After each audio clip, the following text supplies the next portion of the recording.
biggest problems that we sit here, we talk about forward angle on the catch all the time. But what makes you not have that forward angle on the catch? And the biggest thing usually is top hand coming forward too soon. So if you are able to practice without, in a single or in your six-man with a bunch of people that are actually taking time to work on technique, look at where you're setting your blade, look at when you're going in, but watch this top hand. Most people will start their rotation before they hit the water. The stroke is starting in the air. And that means this hand starts to come forward, this hand starts to come back before you hit the water. If I'm here, and I'm not in the water yet, and I move my hand this much forward, it's lost 6 inches. 6 inches is a lot. You pull 1 inch more forward for how many strokes in a race, that's a lot of distance.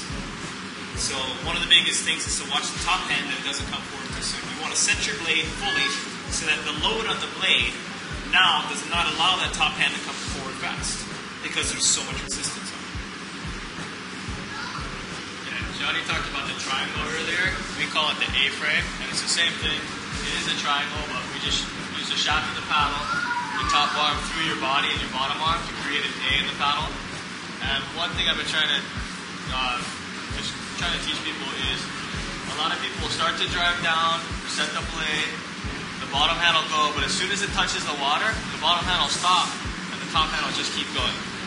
And I just kind of think of it as everything's locked, rigid. This is rigid, body's rigid, top arm straight through. So if I'm driving down on the top hand for whatever reason, my bottom arm's got to move down at the same pace. Everything moves together. And you'll see in the back half of my stroke, my hand actually goes underwater. When I'm going hard, I can get almost to mid-forearm, elbow deep if I'm driving all the way down. And so if this part is moving, this part's moving the same speed. So top and bottom, everything's connected and moving together at the same time. You don't want to get stuck in the halfway down and then this pulls, this pushes. I don't know, for some reason people don't like to get their bottom hand over. Cold in California. Yeah.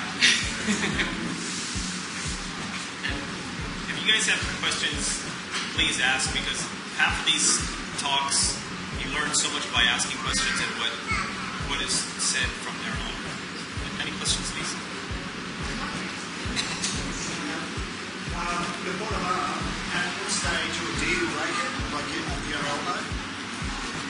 As you're coming through the stroke, you're flat out in front, and then as you're coming through, at what stage do you break your elbow? If you do. I teach just to get it out of the water. At what stage do you break the bottom arm? And I teach it right about when your elbow reaches your torso, then you start to break the arm, and it's more to get the paddle out of the water than anything. And when we say straight arm, it's never this, not hyperextended, because this is, you always want a slight little crack or just a relax in your elbow. So you never want to be hyperextended up. Yeah, your bottom arm will break at the end of your stroke, and that's the point. When your elbow hits your torso and you're done with your power phase of your stroke, it's like we said earlier, it's whatever it takes to get the paddle out. And for most people, it's break the arm, let the paddle follow through and release. But the trick is when you break your arm, you're not pulling anymore. If that bottom arm breaks here, well, that's it. You should be done with your power phase. You should be setting up for your next stroke. You don't ever want to be trying to add more speed with a bent elbow.